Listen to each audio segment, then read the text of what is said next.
What's your worst breakup? Well, my boyfriend did it to my mom, my brother, and sucked my dad's pee-pee. This happened a long time ago, back in my mid-20s. I knew a guy, a kind of casual friend, who was 21 and who had a girlfriend who was 17, still in high school. They had been together for about 2 years. We'll call him Steve. She lived with her mom, dad, and her brother, who was about 2 years older than her and entering college. I'd met them and hung out over at their house a few times, so I kind of knew them, and they were really nice people. So Steve used to be at her house almost every night. He, his girlfriend, and her parents would hang downstairs and watch TV for the evening, and then usually the folks would go upstairs to bed, and Steve and his girlfriend would hang out a while longer, and usually do the deed in the bathroom or on the living room floor. Normal stuff, really. Now her dad was a transportation coordinator for a large company, so he spent a lot of time on the road. When he was home from the road, he didn't go to the office too much. He usually worked from home. Sometimes Steve's girlfriend would be tired and go to bed shortly after her mom, and her dad would be working on his computer at a little desk in the dining room, and Steve would hang out on the couch watching TV. Steve was into computers, so he and the dad would look at new games and stuff on whatever latest and greatest machine work had given him. One night Steve's down on the floor, plugging something into the power strip, and when he comes up on his knees he can tell that his GF's dad has a massive hard-on. The dad pulls his sweats down and asks if he likes that. Most of us bail at this point, right? Nope.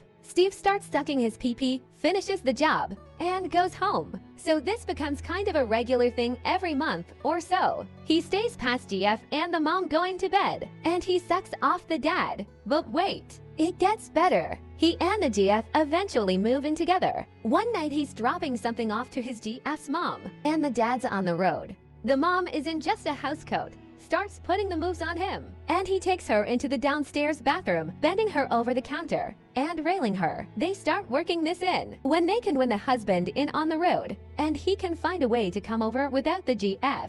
Oh, we're not done, kids. Steve and his GF start hitting some rough patches, so he's over at the house talking to her brother, who I really liked. He was a cool guy and fun to hang out with. I never really liked his sister too much and was talking to him about what was going on with the problems in the relationship. And yes, they bang. Now at this point you would just be going, okay, this is clearly the weirdest family on the planet, because you just know they're all banging each other. That house has got to be the grand central station of incest. When it all finally blew up, and it did, in a big way, it turned out that the only one that knew about any of the other ones was Steve.